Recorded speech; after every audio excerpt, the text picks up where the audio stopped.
What does your sign say? My sign says, think twice about caterpillar. Thinking twice is a good thing, usually before you act. And what I'm going to talk about is say a few words on corporate accountability and talk about a couple corporations that the University of Arizona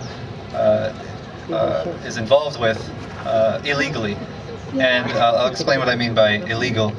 And first, naming the two corporations, the Caterpillar and Motorola corporations, which we may or may not know. I mean, Motorola probably, if any of us has a cell phone or whatnot. Now, Caterpillar and Motorola are involved in two deplorable crisis and conflict zones. One, of course, is right here, where we are, and a few minutes from where we are, and throughout the borderlands and the interior of the state. The second is in Israel's U.S.-funded illegal occupation of Palestinian lands and people. Now, what Caterpillar does is illegally continues to give shipments of its bulldozers that Israel armors and then uses to illegally demolish homes, Palestinian homes, raise agriculture, tear up crops, and destroy property and infrastructure in the occupied territories. And this is all extensively documented by world-leading human rights groups such as Amnesty International and Human Rights Watch. In fact, a representative of Amnesty International, which, as we may know, is the largest human rights organization on the planet, is going to speak during the ABOR meeting if they allow her. The ABOR already refused a personal meeting with her. Her name is Edith Garwood, and she is the country specialist for Israel, the occupied territories, and the Palestinian Authority. And she'll focus on Caterpillar and for 8 years what Amnesty has been trying to do, like approaching Caterpillar, telling them, look, this is what Israel is doing with your products, and if there is a clear risk that equipment will be used for human rights violations, then it is illegal for you to continue to do business with them until they comply with international law. Now, that's a principle that we should apply to ourselves, because if companies are involved in illegal activities and you, as an actor, whether you're an individual or an individual in a university that is associated with that company, that means you and I, everybody here, are involved in these illegal acts. With Motorola gives communications contracts with the Israeli army, and some of you may have heard of the Flotilla massacre on May 31st, Gaza Freedom Flotilla, a convoy of 6 ships carrying 10,000 tons of humanitarian aid, went to break the illegal siege and blockade of Gaza. Israel attacked the ships, killed 9 internationals, including an American citizen. The UK Guardian posted the autopsy reports. 6 of the 9 were shot several times in either the head and or the back.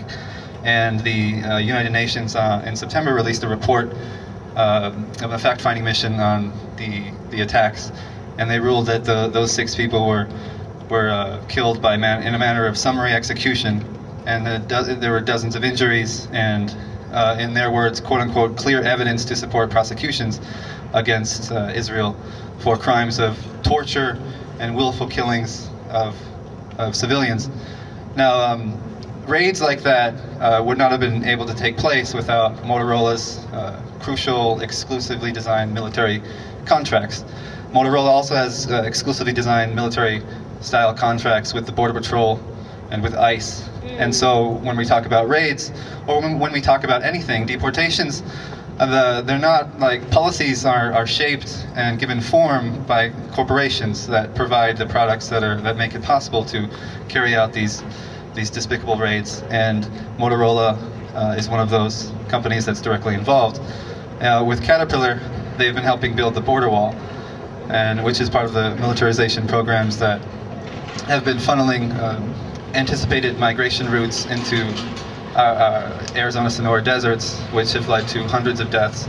In fact, at least 5,600 deaths of migrants since 1994. Now, again, when we look at ourselves and our university, we can tell ABOR that We don't want our university associated with companies involved in criminal activities, involved in massacres, which is to say that we're involved in criminal activities, not only like contrary to international law or the own stated codes of conduct of the companies themselves, but also U of A and internal law. And it's a very easy thing to do one's own research, which, you know, everything that everybody is saying that comes up here to speak, we shouldn't take our, I mean, we're all in solidarity with each other, but we should also, you know, do what I'm sure we all do, like critical inquiry and analysis of our own. And one thing to do is to look at our own principles and see if they match up with our own actions as a university. So if we go on the university website and you just type in policy on corporate relations, what will come up is a document that's actually, it's pretty well written. There, in section 2 called Purpose and Intent, it says that, and I'm quoting it, the name of the university should never be used to endorse companies or corporations or products whose corporations are involved in, are instruments of destruction or are known to cause harm to humans, unquote. And when you see, so those are the principles, and they're good, noble principles. Now the actual actions are, since 2004, the University of Arizona has been involved in a licensing agreement with the Caterpillar Corporation, and since 1999 we've been involved in licensing agreement with the Motorola Corporation. So to this day, these associations remain illegal, and we are involved in them. And if we have a problem with that, then we should take it to ABOR and undertake any sort of actions that we deem necessary. That's why we're here today.